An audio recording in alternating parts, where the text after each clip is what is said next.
세계적으로 유명했던 5사람이 가상으로 한국에 이민을 왔을 때 이러한 일들이 일어났다고 합니다. 어디까지나 가상입니다.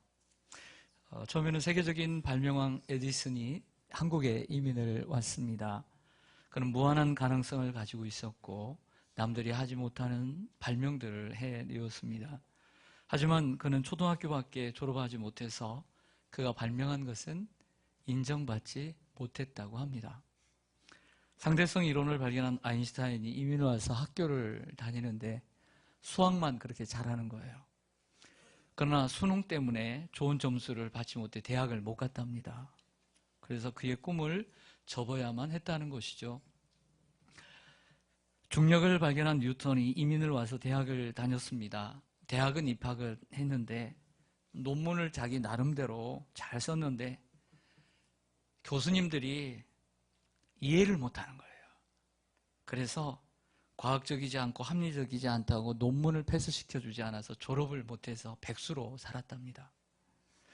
지동설을 주장했던 천문학자 갈릴레이가 한국에 와서 공부를 하고 하는데 한국의 과학이 잘못되었다고 한번 지적을 하니까 다른 학생들과 교수들이 선동을 해서 단체로 서명을 해가지고 갈릴레이를 학교에서 쫓아냈다고 합니다.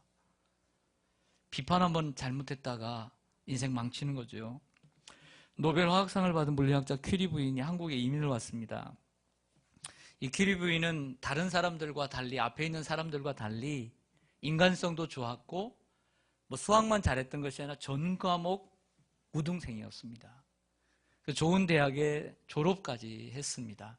하지만 얼굴이 딸려서 좋은 직장에 가지 못했습니다. 얼굴이 딸렸던 거죠. 그때는 성형이 이처럼 발달하지 못했던 것 같습니다. 결국 이 세계적인 5명들은 사람들은 한국에 적응하지 못하고 떠났다는 얘기를 하는 거죠. 여러분, 이야기는 지어낸 이야기지만 우리 한국의 교육의 현실을 참 비판하는, 지탄하는 이러한 이야기가 아닐까 생각을 합니다. 또 우리의 자녀들이 성장하는 이 교육의 현실, 그리고 우리 자녀들이 살아가야 될 삶의 모습들이 참 만만치 않구나라는 생각을 하게 됩니다.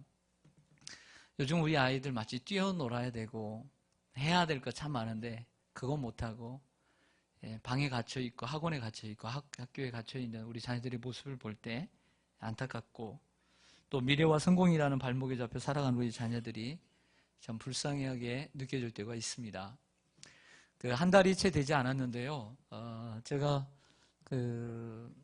알고 있는 우리 집사님의 따님이 다른 교회를 다니는데 전화를 했어요. 왜 전화를 했냐고 그랬더니 이사를 간다는 거예요.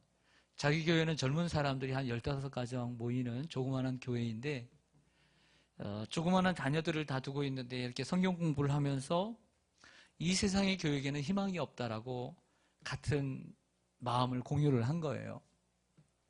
그래서 이러한 공교육보다는 사교육, 이러한 어떤 홈스쿨링이나 혹은 대안학교를 만들어서 우리 자녀들을 하나님의 자녀로 바르게 좀 키워보자라고 하는 생각이 하나가 된 거예요. 그래서 15가정 가운데 먼저 8가정이 이번 달에 지방에 내려가게 되는데 우리 아이들이 살기에 적절한 곳은 어떤 곳일까? 지진에도 안전하고 자연과도 친화적이고 미세먼지도 없고 그래서 무려 몇 곳을 다녔다고 하냐면 그분의 입에서 100곳을 다녔대요. 100곳 정했다는 거예요. 그래서 먼저 8명의 사람 가족들이 마음을 합해서 이사를 하기로 했다는 겁니다. 요즘 젊은 부모들이 자녀 교육에 얼마만큼의 열의를 가지고 있는지 새삼 제가 알 수 있었습니다. 자녀 교육을 위해 전국의 100곳의 장소를 알아보고 이사를 결정한 부모처럼 적어도 우리가 믿음을 가진 하나님의 사람으로서 자녀들을 믿음 안에서 키워야 될 의무와 책임이 있는 우리로서 자녀를 어떻게 키우는 것이 옳은 일인지 우리도 고민해야 합니다. 여기서 키워도 좋고요. 일반 학교를 보내도 좋고 이사를 가도 좋고 이민을 가도 좋습니다. 저는 그 부모의 자유라고 생각해요. 그리고 그 부모의 그 결정을 저는 존중합니다. 어디서 가르칠 것인가, 무엇을 가르칠 것인가, 어떻게 가르칠 것인가 우리는 고민도 해야 되죠. 하지만 우리는 무엇보다 어디서, 그것도 중요하지만 하나님의 말씀을 따라 우리 자녀들을 성장시키고 또 키워야 될 줄로 믿습니다. 복잡할수록 돌아가라는 말이 있습니다. 복잡할수록 단순해지는 게 필요합니다. 이 세상은 복잡합니다. 언제까지 따라가겠습니까? 우리가 가야 할 길은 성경으로 돌아가는 것입니다. 그 길만이 살 길인 줄로 믿습니다. 그럼 성경은 이스라엘 백성들에게 하나님 뭐라고 말씀하고 있는지, 모세는 하나님의 말씀을 어떻게 전하고 있는지를 볼 수 있습니다. 그것은 우리의 자녀 교육을 위해서 아이 때에 바르게 가르쳐야 한다는 것입니다. 따라하겠습니다. 아이 때에 바르게 가르치자. 오늘 신명기 6장 6절과 7절 보겠습니다. 신명기 6장 6절과 7절 보시면 같이 한번 읽겠습니다. 시작. 오늘 내가 내게 명하는 이 말씀을 너는 마음에 새기고 내 자녀에게 부지런히 가르치며 집에 앉았을 때든지 길을 갈 때든지 누워있을 때든지 일어날 때든지 이 말씀을 강론할 것이며. 아멘. 이 말씀에 보면 내 자녀에게 부지런히 가르치라고 이런 말씀이 있습니다. 자녀라는 것은 다 큰 자녀를 가르치는 것이 아니라 여기에 자녀는 어린 자녀를 가르치는 것입니다. 잠언서 22장 6절에도 보면 마땅히 행할 길을 아이에게 가르치라는 말이 있습니다. 아이에게. 이 테크나이라고 하는 것은 아주 10대의 어린 아이를 가르치는 것입니다. 아이 때에 가르쳐야 한다는 것이죠. 신명기 27편에 보면, 시편 127편에 보면 그 자식은 여호와의 주신 기업이요 태의 열매는 그의 상급이다 라고 하면서 이런 말씀합니다. 젊은 자의 자식은 장사의 수중의 화살과 같다 라고 얘기합니다.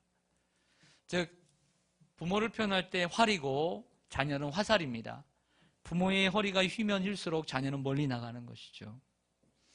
그런데 장사의 이 수중에 화살이 있을 때만 내 화살인 것이죠. 떠나면 내 화살이 아닌 것처럼 자녀도 다 크면 내 마음대로 못합니다. 있을 때나 어릴 때나 내 마음대로 가르칠 수 있고 내가 생각한 대로 가르칠 수 있는 것입니다. 머리가 크면 자기 생각들이 있어서 내 것을 주입할 수가 없습니다. 부모의 것을. 장사의 수중에 화살이 있을, 즉 내 수중에 있을 때만 가르칠 수 있다는 거예요. 모세는 어릴 때 애굽의 왕궁에서 어머니 요국에서의 젖을 먹으며 어머니에게 히브리 민족이 섬기는 하나님, 유일신 하나님에 대한 신앙을 배웠습니다.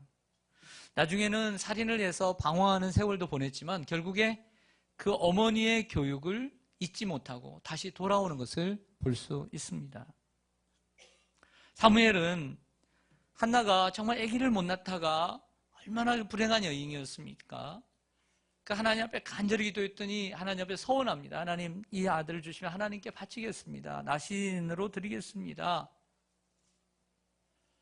약속을 했더니 하나님께서 덜컥 아들을 주신 거예요. 그래서 젖될 때까지 열심히 키웠습니다. 누구만 알아요? 나와 하나님만이 알아요. 그냥 눈 질끈 감으면 돼요. 키우면 클수록 너무 예쁜 거예요.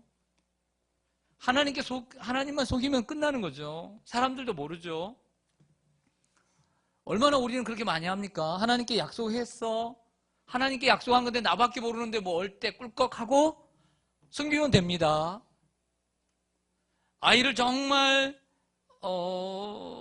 곁에 두고 싶고 가까이 두고 싶은 마음 얼마나 많았겠습니까? 그러나 이 자녀를 하나님께 바칠 뿐만 아니라 하나님의 사람으로 바르게 키우고자 하는 이 어머니의 결단과 배짱이, 신앙이 결국에 사무엘을 만들어낸 것입니다.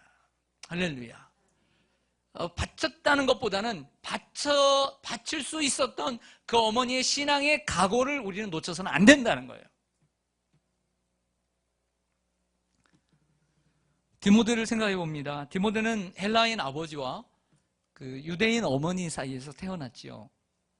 그러나 바울은 디모데 후서 1장 5절에서 디모데를 이야기하면서 디모데의 믿음의 뿌리를 찾아갑니다. 이는 내 속에 거짓이 없는 믿음이 있음을 생각함이라. 이 믿음은 먼저 내 외할머니 로이스와 내 어머니 유니게 속에 있더니 내 속에도 있는 줄을 확신하노라고 했습니다.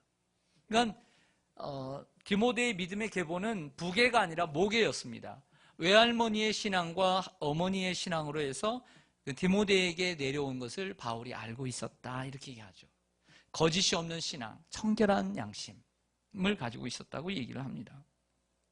여러분, 아이 때에 가르쳐야 될 줄로 믿습니다. 머리가 크면 못 가르칩니다. 협박도 못 합니다. 네. 근데 가르치는 건 다 가르쳐요. 근데 저는 이런 말씀을 드리고 싶어요. 대충 가르쳐서는 안 된다. 못이 박히도록 가르쳐야 돼. 몸에 배이도록 가르쳐야 돼. 따라하겠습니다. 못이 박히도록 가르치자. 몸에 배이도록 가르치자. 가르치는 건 다 가르쳐요. 안 가르치는 부모가 없어요. 근데 제대로 가르쳐야 돼요. 어떻게? 못이 박히도록 가르쳐야 돼요. 이 못이 박히도록 가르쳐야 돼요. 그리고 몸에 배이도록 가르쳐야 돼요. 그래야 애들이 떠나지 않는 거죠. 떠났다 하더라도 모세처럼 다시 돌아옵니다. 지난주에 제가 안식주가 맞이하면서 오래간만에 고향을 찾았습니다. 그래서 부모님 산소도 찾아서 인사를 드리고 고향교회를 갔습니다. 고향교회에 갔는데 안에 이제 리모델링을 한 2, 3천 들여가지고 어렵게 그 어려운 가운데서 이렇게 리모델링을 해서 의자도 놓고 했는데, 저 개인적으로는 참 많은 참 좋은 추억이 깃든 고향이고 교회죠. 그 교회에서 뛰놀고 예배드리고 성장했으니까요. 하지만 제 시골 교회를 보면서 참 암담한 모습도 보았습니다. 시골 교회가 죽어가고 있습니다. 근데 우리 그때 당시는, 우리가 자랄던 당시는 한국 교회의 전성기였습니다. 어른보다 애들이 많았던 시대. 지금은 애들은 없고 할머니 할아버지만 계시지만, 그래서 목사님에게 사례비도 제대로 드리지 못하는 그런 교회들이 많이 있지만, 그 사모님들이 다 대부분 직장을 다니죠. 그래서 이런 생각을 했어요. 우리 고향 교회를 서로 돌아봐야 된다. 우리를 키워줬으니까. 결국에 그때 정말 애들이 바글바글 했잖아요. 그 모습이 지금 한국교회의 모습이에요. 할렐루야. 그러면 똑같이 지금의 한국교회의 모습, 어떻게 보면 역으로 우리 교회도 마찬가지지만 아이들이 3분의 1밖에 안 됩니다. 어른들이 3분의 1밖에 되지 않아요. 점점 애들의 올해 출생률을 보니까 올해 더 줄었어요. 작년보다 더 줄었어요. 이러한 상황 가운데 아마 교육적인 어떤 키우는 데 여러 가지 어려움이 있기 때문에 애들을 많이 낳지 않으려고 하는 이러한 기피 현상들이 있고, 또 직장이 어렵다 보니까 결혼은 늦어지게 되고요. 당연히 결혼이 늦어지다 보니까 출생률은 저하되게 되는 것이겠죠. 똑같습니다. 한국교회 30년, 50년 후에는 불보듯 뻔하죠. 특별한 기적이 일어나지 않는 한 한국교회는 이제 지금의 이 자리보다 훨씬 텅텅 빈 교회의 모습이 드러날 수밖에 없는 것이 불보듯 뻔한 현실이 아니겠습니까? 그러면 우리 교회뿐만 아니라 한국교회의 미래는 다음 세대에 있는 거예요. 다음 세대에 더 신경을 쓰고 다음 세대가 부흥하도록 뒷받침해줘야 될 줄로 믿습니다. 교육부에서 다음 세대가 일어나야만 해요.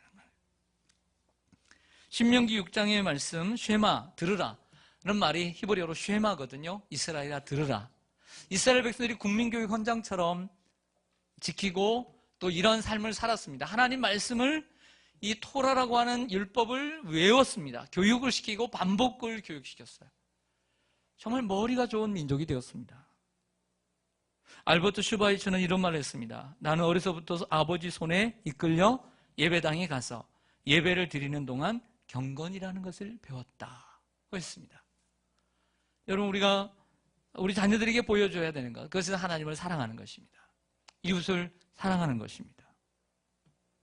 부모가 하나님을 가정의 주인으로 모시고 자녀들이 주님의 뜻을 따라 살도록 양육할 때 그 가정은 믿음의 명가가 될 줄로 믿습니다. 다음으로 오늘 말씀해 보면, 이러한 복잡한 세상일수록 어릴 때에 바르게 가르쳐야 되고 성경을 가르치되 철두철미하게 가르쳐야 할 것을 말씀하고 있습니다. 따라서 성경을 철두철미하게 가르치자. 신명기 6장의 말씀을 따라 유대인들은 철두철미하게 성경을 가르칩니다.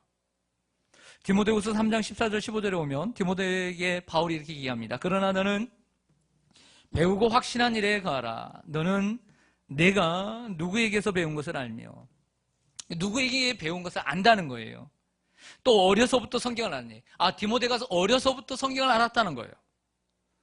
근데 그 성경은 능히 너로 하여금 그리스도 예수 안에 있는 믿음으로 말미암아 그리스도 구원에 이르는 지혜가 있게 하느니라. 이렇게 말합니다. 바울이 디모데에게 마지막 편지를 쓰면서, 디모데야, 난 네가 어려서부터 성경을 배운 걸 안다. 그리고 누구에게서 배운 걸 안다. 누구에게 배웠겠어요? 외할머니와 어머니에게서 배웠어요. 그리고 그 성경이, 이 하나님의 말씀이 너를 구원에 이르게 한 줄 나는 안다. 그래서 이 구원에 이르는 것을 가리켜 성경을 특별 계시라고 얘기를 합니다. 하나님께서 이 5월에 아름다운 자연을 주셨습니다. 그 남부지방은 벌써 아카시아가 한창이더라고요. 얼마나 아름답습니까? 온 세상이 푸르릅니다. 이번에 바람이 좀 많이 부는데, 바람이 살랑살랑 부는데 이 나뭇결이 얼마나 아름다운지. 이 자연도 하나님을 알 수 있는 계시입니다. 그래서 자연계시, 일반계시라고 얘기합니다. 하지만 이 자연계시, 일반계시를 통해서는 한 가지를 못 얻습니다. 구원에 이르지를 못해요. 그러나 이 하나님의 말씀을 통해서만 우리가 구원에 이를 수 있는 진리가 여기 안에 있는 것이죠. 그래서 특별계시라고 얘기를 합니다. 더 나아가서 너를 구원에 이르게 한 것뿐만 아니라 하나님의 사람으로 온전하게 하고 하나님을 행할 수 있는 능력의 사람으로, 일꾼으로 이 성경이 너를 만들었다 라고 얘기를 해요. 할렐루야. 이게 디모데후서 3장의 말씀입니다. 여러분, 우리가 우리 자녀들을 만들고 키우는 것보다 우리 자녀들이 성경을 만나고 이 성경 속에서 살아계신 하나님의 말씀이 우리 자녀들을 컨트롤하고 트레이닝하고 그리고 키워갈 수 있도록 성경을 만나도록 해야 될 줄 믿습니다. 이 세상에 여러분, 우리가 일반적인 책 하나를 만나도 그 책이 우리를 핸들링해 갈 때도 있습니다. 하물며 살아계신 영감 있는 하나님의 말씀을 우리가 제대로만 만나면 이 하나님의 말씀의 이 보화들이 우리의 것이, 또 자녀들의 것이 될 줄로 믿습니다. 우리 자녀들에게 시급한 것은 성경의 맛을 알게 하는 것입니다. 이 시대에 진정 살아있는 내조의 여왕으로 꼽히는 석은옥 여사라는 분이 있습니다. 앞을 못 보는 강영우 박사의 아내인데요. 얼마 전에 돌아가셨죠, 강영우 박사가. 앞을 못 봤지만 장인으로서 최초의 유학파이고 그리고 박사학위를 받았습니다. 백악관에서도 일을 했죠. 두 아들을 키우는데 두 아들을 말씀과 기도로 키웠습니다. 그래서 큰아들은 안과 의사를 만들었고 아빠 같은 이러한 아파하는 이들을 위해서, 또 둘째는 변호사가 되었습니다. 그 아이들에게 하나님의 말씀을 늘 읽게 했고 특별히 한글을 잃지 않도록 잠언을 가르쳤다고 합니다. 그 잠언 속에서 하나님을 경외하는 지혜를 배우게 했던 것이죠. 그 어머니가 이렇게 고백을 합니다. 하나님이 주신 지혜로 좋은 어머니가 되게 해준 것을 감사하고 사랑하는 아들이 하나님의 말씀에서 지혜를 찾게 해주신 것에 대해 감사합니다. 여러분, 세상을 살아가면서 가장 중요한 것은 지혜입니다. 지혜는 진주보다 귀하다고 했고 그리고 금보다도 귀하다고 했습니다. 성경이 말하는 지혜는 무엇입니까? 하나님을 경외하는 지혜, 하나님을 인정하는 지혜, 하나님 앞에 신실하게 살아가는 지혜가 바로 지혜이고, 그리고 이 지혜, 하나님을 경외하도록 만들어주는 책이 성경인 줄로 믿습니다. 지난주 이슈 가운데, 실 검색어 가운데 하나가 그 박진영이었습니다. JYP라고 하는 연예계의 가장 큰 기획사 가운데 하나인 JYP의 대표인 박진영 씨가 자주 자기는 신앙이 아직 없다, 어머니가 믿음이 있지만 나는 신앙이 없다라고 고백해왔던 그가 4년 전에 친구 한 명과 함께 성경 공부를 시작을 했는데, 최근에 그 연예 뉴스 다른 기사에서 100명을 모아놓고 다니엘서 성경 공부를 시키고 있더라고요. 그래서 녹취가 되고 사진을 찍었죠. 근데 이 박진영 씨가 구원파 유병원의 조카와 결혼을 합니다. 그러다 보니까 이게 구원파의 진리가 아니냐라는 얘기를 하죠. 또 그 건물이 또 구원파의 건물입니다. 그러다 보니까 오해를 받을 수밖에 없는 것이죠.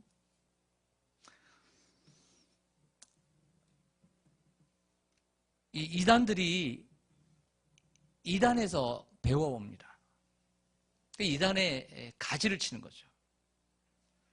그러나 본인의 해명대로 자기는 구원파와 전혀 상관이 없고 내가 깨달은 이 성경의 진리, 하나님께서 무지몽매한 우리 인간의 마음을 꿰뚫기 위해서 이 성경을 통해서 우리들에게 하나님을 알게 하신다라고 하는 그의 강의를 이렇게 들으면서 또 그의 해명을 들으면서 진실이 무엇인지, 팩트가 무엇인지는 모르지만 자기들끼리 싸우게 제가 뒀어요, 그냥.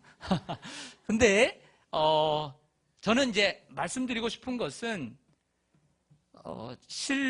어떤 손에 쥐는 돈은 아니지만 몇백억의 재산을 가지고 있는 연예기획사의 대표가 똑똑하고 정말 탁월한 그가 이렇게까지 할 수 있는 것은 성경의 맛을 알았다는 것이죠.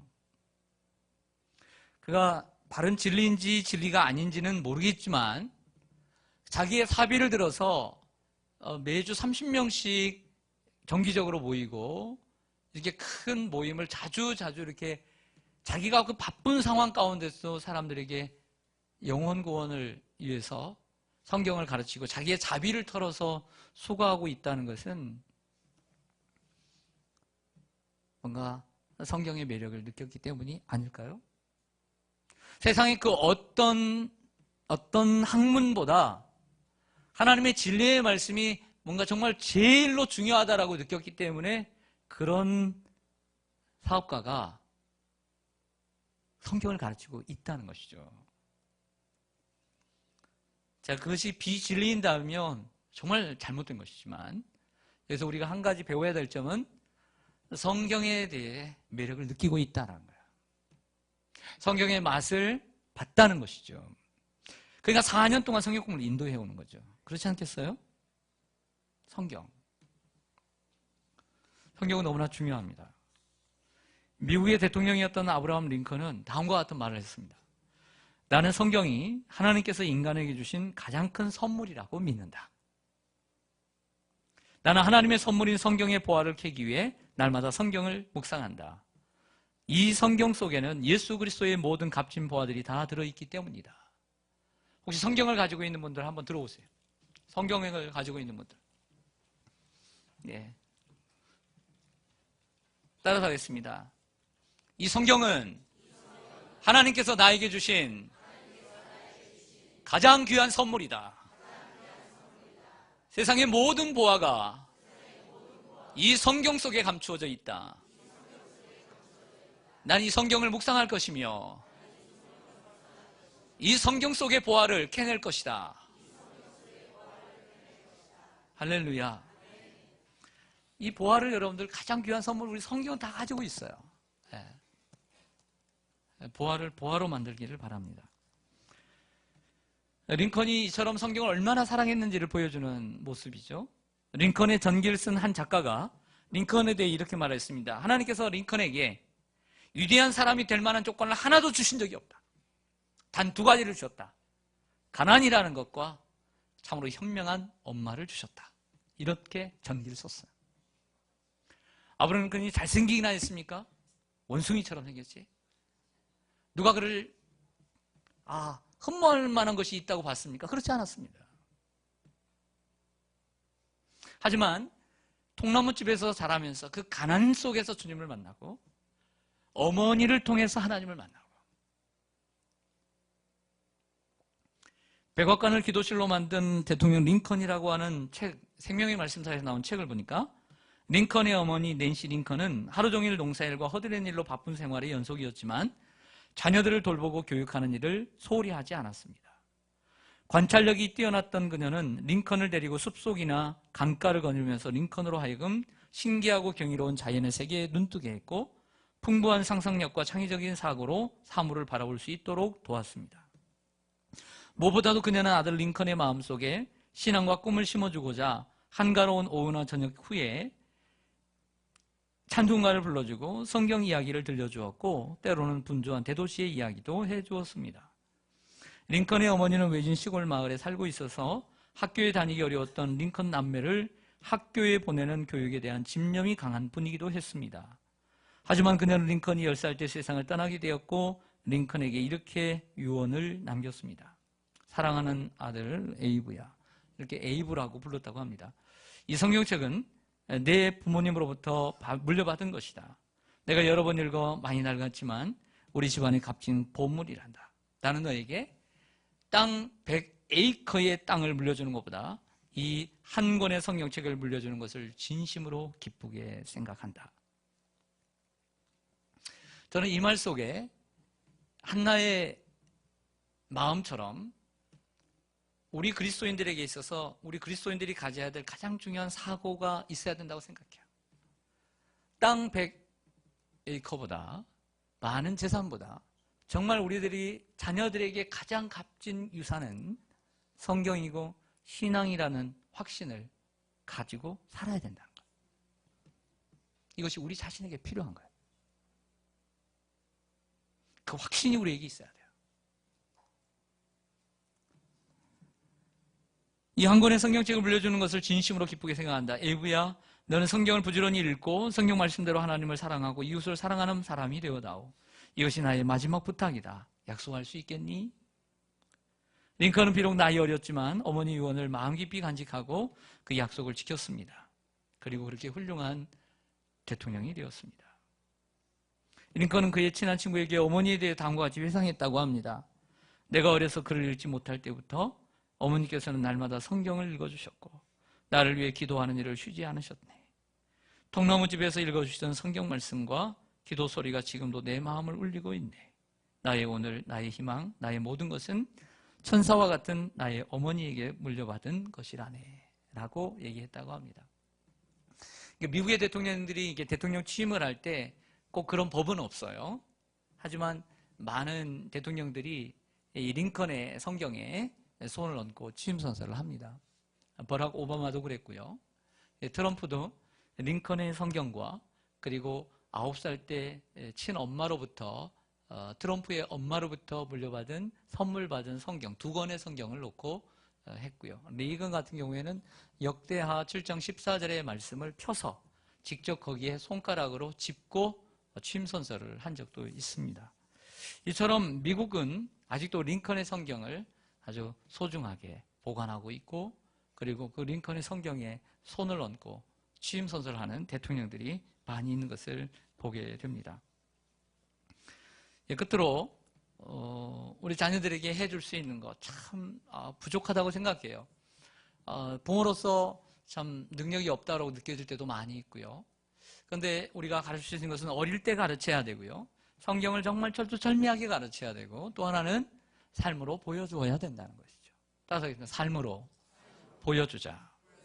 오늘 신명기 6장 8절과 9절 보겠습니다. 신명기 6장 8절과 9절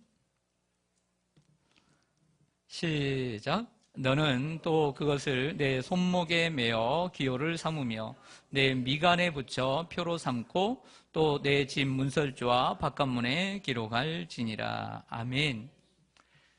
이 말씀은 자녀들을 양육하는 데 있어서 자녀들의 머리에 그리고 손에 붙이는 것이 아니라 그것을 가르치는 부모의 손에, 손목에 그리고 부모의 이 이마에 하나님의 말씀이 들어있는 통이 있거든요. 그 통을 붙이라는 거예요. 그리고 문의 좌우 문설주에 하나님 말씀을 기록하라고 하는 거죠. 이 말은 가르치긴 가르치되 부모가 먼저 실천하라는 거죠. 부모가 먼저. 진정한 교육은 삶으로 보여줘야 될 줄로 믿습니다. 여러분, 진정한 교육은 어디서부터 시작이 돼야 돼요? 가정이죠, 가정. 교회가 잘 못 가르쳐서 그런가요? 학교가 잘 못 가르쳐서 그럴까요? 그런 경우도 간혹 있어요. 예외일 수도 있지만 여러분 우리의 자녀들 가정교육이 잘 되면 잘 되는 거예요. 할렐루야. 가정교육이 잘 돼야 돼요. 학교에서 애들이 문제를 일으킵니다. 학교에서 선생님들이 잘못 가르쳐서 그럴까요? 아니면 가정교육이 잘못돼서 그럴까요? 얘기하기 싫습니까? 네. 또 이런 얘기를 들었어요. 어떤 애가 선생님을 찾아와서 너무 머리가 아프다고. 머리가 보니까 꾀병 같아요. 그래도 얘가 뭐 학교에 남아있는 것보다 문제하니까 그냥 내보내는 건 낫겠다. 근데 막 내보내면 안 되니까 부모님께 연락을 해야 되니까 이게 법이니까. 그래서 이 과정을 해서 부모님께 전화를 했더니 부모님이 엄마가 하는 얘기가 내보내지 말래요. 그냥 학교에 있으라고 하라는 거예요. 그러니까 애는 어떻게든 나가려고, 공부하기 싫어 나가려고, 이제 PC방에 가려고 막 그런 거 있죠. 그런데 이 아이가 월담을 해가지고 그냥 학교에서 나가버렸어요. 그래서 전화를 했죠. 아이가 나갔다고. 그랬더니 엄마가 찾아와서 뭐라고 할게요. 학생도 안 붙잡고 있고 말이야. 제대로 가르치지도 않고 말이야. 그런다고 아주 난리를 치는 거예요. 이게 옳은 부모입니까? 정말 죄송해요. 제가 정말 잘못 가르쳐가지고. 그런 얘기를 해야 되는데 요즘 부모들은 뭐라고 했냐면 학교가 뭐 하냐고. 학생을 붙잡고 있어야지. 학생도 못 붙잡고 있냐고. 이런다는 거예요. 황당하죠? 혹시 이런 부모 여기 있습니까? 회개하세요. 예. 여기는 없죠. 근데 여러분 이런 부모도 있다 없다? 있어요. 제가 직접 들은 얘기예요. 아니 선생님이 그 30명 되는 애를 계속 이렇게 주시하고 잡고 있어야 됩니까? 다 큰 애들을? 참 가정교육이 잘못되니까 그 애가 나가는 거죠. 여러분 진정한 교육은 삶으로 보여주는 거예요. 삶으로. 말로만 가르치면 안 됩니다. 하나님 제일주의 삶의 모습을 먼저 보여주어야 합니다. 그래서 부모는 자녀에게 이 땅에서의 최고의 스승입니다. 최고의 스승이에요. 여러분 자녀들에게 정직하라, 거짓말하지 마라, 도둑질하지 말라 가르치지 말고요. 부모부터 정직해야 합니다. 할렐루야. 애들한테 왜 거짓말했어? 막 회초를 댑니다. 알고 보니까 부모님이 거짓말 더 잘하고 다녀요. 이러면 되겠어요, 안 되겠어요? 안 되죠. 친구들과 사이좋게 지내라 맨날 그러는 거예요. 맨날 옆집하고 친구하고 맨날 싸우고 자빠지고 있어. 이러면 되겠어요, 안 되겠어요? 교회 가서는 친구 절대 때리지 마라. 그러니까는 막 교회에서는 막 집사님들하고 막 싸우고 있어. 이러면 되겠어요, 안 되겠어요? 목사님 말씀 잘 들어라. 근데 교회 가서는 자기가 졸고 있어. 순종해라. 부모님, 목사님 말씀 순종해라는 게 막 목사님한테 대들면서 자기는 대들면서 자녀한테는 순종하라고 그래. 이게 교육이 돼야 안 돼요? 교육이란 목사님을 존경하고 장로님을 존경하고 성도들을 사랑하고 서로 잘 지내는 모습을 보여주면 되는 거예요. 힘들고 어려워도 교회를 정말 사랑하는 모습을 보여줘야 돼요. 누군가에게 힘이 주는 모습을 보여줘야 되는 거예요. 할렐루야. 그게 교육이죠. 자기는 못하면서 자녀들에게 하면 안 되는 거예요. 우리가 성경을 읽지 않으면서 성경 읽으라고 말하면 안 돼요. 기도하지 않으면서 기도하라고 하면 안 돼요. 그냥 성경 읽으면 되고요. 그냥 기도하면 되고요. 예배를 소중히 여기면 되네요. 이것저것 하지 말라고, 야, 너 담배 피지 마라. 너 다음에 죽는다 그러면, 너 뭐 하지 마라. 하지 마라. 맨날 그러지 말고요. 자녀들이 입장에 올 때 우리 아버지는 이거 안 했으면 좋겠어. 우리 어머니는 이거 하지 않았으면 좋겠어. 그렇게 생각되는 것 먼저 하지 말아요. 너 이거 해라 할 때 우리 부모들이 먼저 노력하는 모습을 보여주면 될 줄로 믿습니다. 아이들이 그 부모님의 계속 싫어하는 것을 부모님이 계속 할 때 아이들은 상처가 쌓여요. 그 상처가 경직되어지고 고착화되어져요. 상처가 돼요. 그러나 부모가 변화되고 부모들이 새로워지는 모습을 보면서 거기서 희망을 갖게 되는 거예요. 이게 교육입니다. 사랑하는 여러분, 처음에 말씀드린 바와 같이 우리가 살고 있는 이 나라, 이 시대는 집안이 좋고 학력이 좋고 똑똑한 사람, 외모가 준수한 사람을 존귀하게 여깁니다. 그 사람의 속을 보기보다 겉으로 드러나는 모습이나 배경을 보는 시대가 되었습니다. 안타깝게도 옛날에는 개천에서 용이 났는데 요즘은 개천에서 용도 안 나는 시대라 더욱더 답답하기도 합니다. 옛날에는 그래서 정말 생각이 트인 부모님은 다 초등학교만 보낼 때 개 중에 몇 명을 중학교를 보내고 다 중학교로 끝날 때 어떤 애는 고등학교로 보내고 다 고등학교 끝날 때 대학을 보내고 이런 부모가 있었어요. 노력을 한 거죠. 그러나 요즘은 이런 교육으로도 참 힘드니 어떻게 하겠습니까? 그러나 우리가 최선을 다해야 되죠. 최선을 다해서 우리 자녀들이 교육 환경을 준비해 줘야 되고요. 그리고 최선을 다해서 하나님 말씀을 가르쳐야 될 줄로 믿습니다. 시대가 변하고 있지만 복잡할수록 돌아가십시다. 어디로요? 성경으로요. 돌아가십시다. 복음으로 돌아가기를 원합니다. 복잡할수록 하나님께 돌아가야 합니다. 거기에 답이 있는 줄로 믿습니다. 하나님의 말씀을 가르치되 열심히 어릴 때부터 가르치고 철두철미하게 가르치고 삶으로 보이는 저와 여러분 되시기를 간절히 소망합니다. 네, 기도하겠습니다.